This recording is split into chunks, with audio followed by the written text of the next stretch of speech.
और संभल की शाही जामा मस्जिद से लेकर बदायूं तक देश में मंदिर मस्जिद को लेकर उठने वाले हर विवाद में आप प्लेसेस ऑफ वर्शिप एक्ट 1991 का नाम सुनते हैं। ये एक्ट कहता है कि देश में मौजूद सभी धार्मिक स्थलों की स्थिति वही होगी जो 15 अगस्त 1947 को थी, जिसे लेकर लगातार विवाद होता रहा है। सवाल ये उठाया जाता है कि अगर कोई पूजा स्थल पौराणिक है जिसके ऐतिहासिक दस्तावेज हैं, क्या उस पर भी 1947 वाली कंडीशन लागू होगी? आज दरअसल सुप्रीम कोर्ट में इसी मसले पर सुनवाई है।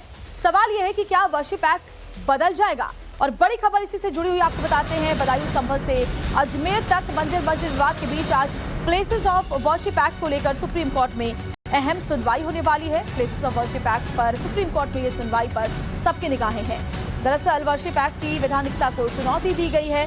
ये कुल 6 याचिकाएं हैं जिन पर एक साथ सुनवाई होने वाली है। कुछ याचिकाओं में इस अधिनियम को रद्द करने की मांग भी की गई है। इन याचिकाओं में 1991 के इस कानून को अन्यायपूर्ण बताया गया। याचिकाकर्ताओं ने इस कानून को धर्मनिरपेक्षता का उल्लंघन बताते हुए रद्द करने की मांग की। Chief justice Sanjeev Khanna, justice PV Sanjay Kumar, justice Manmohan की 3 जजों की पीठ इस मामले की सुनवाई करेगी। तो 6 याचिकाओं पर सुप्रीम कोर्ट सुनवाई करने वाला है और आपको बता दें कि ये बहुत ही बड़ा फैसला सुप्रीम कोर्ट से सामने आ सकता है, जिस पर सबकी निगाहें हैं। प्लेसेस ऑफ वर्शिप एक्ट के मुताबिक 1947 में जिस धार्मिक स्थल की जो यथास्थिति थी वही मानी जाएगी और इस पर समय समय विवाद भी होते रहे हैं, सवाल भी उठाए गए हैं। कभी हिंदू पक्ष की तरफ से अपनी धार्मिक आजादी का उल्लंघन बताया गया है, तो मुस्लिम पक्ष की तरफ से भी इसको लेकर याचिका लगाई गई है। अब इन सभी याचिकाओं पर सुप्रीम कोर्ट आज एक साथ सुनवाई करेगा। इसे धार्मिक विवादों के निपटारे में एक अहम कदम इस सुनवाई को माना जा रहा है। देखिए, इस पूरे मामले को विस्तार से आपको एक एक करके समझाते हैं। तो देखिए, सुप्रीम कोर्ट में जो सुनवाई चल रही है वो सुनवाई जो है वो क्यों है, उसको इस तरीके से समझिए। कानून की वैधानिकता को चुनौती दी गई है सुनवाई को लेकर के। कुल 6 याचिकाएं हैं जिस पर एक साथ सुप्रीम कोर्ट आज सुनवाई करने वाला है। कानून को रद्द किया जाएगा क्या? याचिकाओं में ये मांग है। दलील ये है कि कानून से मौलिक अधिकार का हनन होता है। इसके अलावा आपको बता दें कि आज जब सुप्रीम कोर्ट इस पर सुनवाई करेगा तो वो जो 6 याचिकाएं हैं जिसमें इस पर सवाल उठाए गए हैं उस पर एक साथ सुनवाई की जाएगी। और ऐसे में जिन लोगों ने याचिका लगाई है उन्होंने अपनी दलीलों में कहा है कि उनके मौलिक धार्मिक अधिकारों का हनन इस वर्शिप एक्ट से होता है। ये एक्ट कब आया और क्या इसका मकसद था, चलिए हम आपको ये भी बता देते हैं कि ये कानून बना कब और किस लिए बनाया गया था, इस कानून में क्या कहा गया। तो प्लेसेस ऑफ वर्शिप एक्ट कानून जो है 1991 में बनाया गया था। ये क्या कहता है, किसकी सरकार थी उस वक्त? वो सरकार थी कांग्रेस की। 1991 में प्रधानमंत्री पीवी नरसिम्हा राव थे उस वक्त। और मकसद क्या था? सौहार्द को बनाए रखना, ये बात कही गई थी उस समय जब ये कानून बनाया गया था, ये एक्ट बनाया गया था। और साथ ही प्लेसेस ऑफ वर्शिप एक्ट का मकसद था सौहार्द बनाए रखना। लेकिन बार बार कई दफे इसको लेकर कभी भी किसी धार्मिक स्थल को लेकर विवाद हुआ तो इस कानून पर भी सवाल खड़े हुए। प्लेसेस ऑफ वर्शिप एक्ट पर सचिन पायलट ने इस बीच बयान दिया है। बड़ी खबर आपको इससे जुड़ी हुई तमाम बताते हैं। ये कानून कांग्रेस सरकार ने नहीं बल्कि पूरी संसद ने बनाया था। लोअर कोर्ट के फैसलों से तनाव पैदा हो रहा है, ये भी कहा। दरअसल लोअर कोर्ट के हाल में दिए गए कई जगहों पर सर्वे के फैसले के खिलाफ उसके बाद भी एक याचिका लगाई गई थी मुस्लिम पक्ष की तरफ से। और आपको बता दें कि अब सचिन पायलट ये कह रहे हैं कि ऐसा नहीं है कि कांग्रेस ने कानून बनाया था, ये पूरी संसद ने उस वक्त बनाया था, जैसा कि हमेशा कानून बनाने के दौरान होता है। और ऐसे में लोअर कोर्ट के जो लगातार फैसले दिए जा रहे हैं उसको लेकर तनाव पैदा हो रहा है। ऐसे में बहुत जरूरी है कि इस पर कोई बड़ा फैसला आए। तो आपको ये भी बताते हैं कि 2020 में हिंदू पक्ष ने भी इस अधिनियम को सुप्रीम कोर्ट में चुनौती दी थी। और अब सचिन पायलट ने क्या कहा, सुने। में एक कानून पारित किया था और वो कानून सरकार का नहीं, पूरी सर्वसम्मति से संसद ने पारित किया था कि देश की आजादी के बाद जो धार्मिक स्थल हैं उनको एज इट इज रखा जाएगा, यथावत रखा जाएगा। लेकिन कहीं ना कहीं जो लोअर कोर्ट्स हैं वहां पर इस प्रकार के घटनाक्रम सामने आ रहे हैं जहां पर लोगों में बेवजह तनाव पैदा हो रहा है। और मुझे लगता है चाहे वो संभल का मसला हो या अजमेर का मसला हो, जानबूझ के कोई ताकतें हैं इस देश में जो चाहती हैं कि जनता का ध्यान किसान, महंगाई, बेरोजगारी से हटाकर इन मुद्दों पर आकर्षित किया जाए। इससे तनाव पैदा होता है, बेवजह निर्दोष लोगों की मौत हुई संभल के अंदर और कोई ना कोई इसके लिए जिम्मेदार है।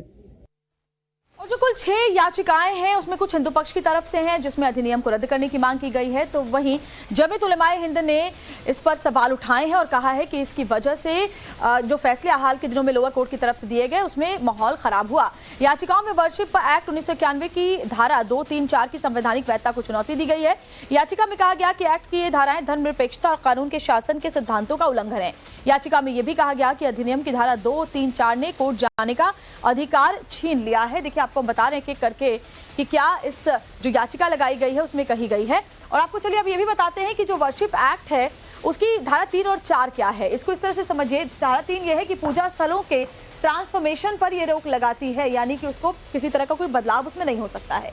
धारा 4 कहती है पूजा स्थल के धार्मिक चरित्र के ट्रांसफॉर्मेशन पर रोक, यानी कि जो स्थिति उसकी है उस धर्म स्थल की वो वही रहेगी, उसमें वो बदलाव नहीं हो सकता। केस करने या कानूनी कार्रवाई शुरू करने पर भी रोक धारा 4 के अंतर्गत इसमें होती है। इसको भी चुनौती इस याचिका के जरिए दी गई, यानी कि केस भी नहीं किया जा सकता उस धर्मस्थल को लेकर के, उसके बदलाव को लेकर। और सीधे चलते हमारे सहयोगी गौरव श्रीवास्तव इस वक्त हमारे साथ जुड़ गए। गौरव, जरा डिटेल में हमारे दर्शकों को समझाएं, जो याचिकाएं लगाई गई हैं, कुल 6 याचिकाएं हैं, उनमें क्या क्या कहा गया है और दोनों ही पक्षों की तरफ से जो याचिका है उस पर सुनवाई कब तक होनी है? बिल्कुल, देखिए, आज चीफ जस्टिस संजीव खन्ना की अध्यक्षता वाली बेंच इसकी सुनवाई करेगी। इससे पहले भी ये मैटर 4 तारीख के लिए लिस्ट हुआ था, लेकिन चूंकि इस मामले की सुनवाई पहले 3 जजेस बेंच ने की थी, तो ऐसे में ये कानूनी रूप से बाध्य हो जाता है कि इस मामले की सुनवाई भी 3 जजेस वाली बेंच ही करे। और नवनियुक्त जो जस्टिस हैं मनमोहन, जिनका आज सुबह शपथ ग्रहण का समारोह कुछ देर में है, वो शपथ लेने के बाद इस बेंच में बैठेंगे, तो 3 जजेस की बेंच होगी। अब यहाँ पर समझ लेना जरूरी है, सबसे पहले इस मामले में जो याचिका है वो अश्विनी उपाध्याय ने दाखिल की थी और एक महत्वपूर्ण याचिका विश्वभद्र पुजारी संघ की तरफ से थी, जिसके वकील विष्णु शंकर जैन है। और इसके अलावा एक याचिका इस कानून के समर्थन में जमीयत उलेमा हिंद द्वारा दाखिल की गई। और इस संभल के मामले में जब सुनवाई हो रही थी उस वक्त भी जमीयत की तरफ से कोशिश थी कि प्लेसेज ऑफ वर्शिप एक्ट को सुन लिया जाए। अब यहां पर समझ लेना जरूरी है कि ये प्लेसेज ऑफ वर्शिप एक्ट इतना महत्वपूर्ण क्यों हो गया है, ये सुनवाई क्यों महत्वपूर्ण हो गई है। दर्शक इस बात को इससे समझ सकते हैं कि जब ज्ञानव्यापी में इस मामले में सुनवाई सुप्रीम कोर्ट में हो रही थी और उस वक्त तत्कालीन चीफ जस्टिस डीवाई चंद्रचूड़ इस मामले की सुनवाई कर रहे थे, तब उन्होंने 2022 में ये बोल दिया था कि प्लेसेज ऑफ वर्शिप एक्ट इस बात से नहीं रोकता है कि किसी जगह का धार्मिक चरित्र ही न पता किया जाए। अब इसमें देखिए, इसके बाद एक पेंडोरा बॉक्स खुल गया।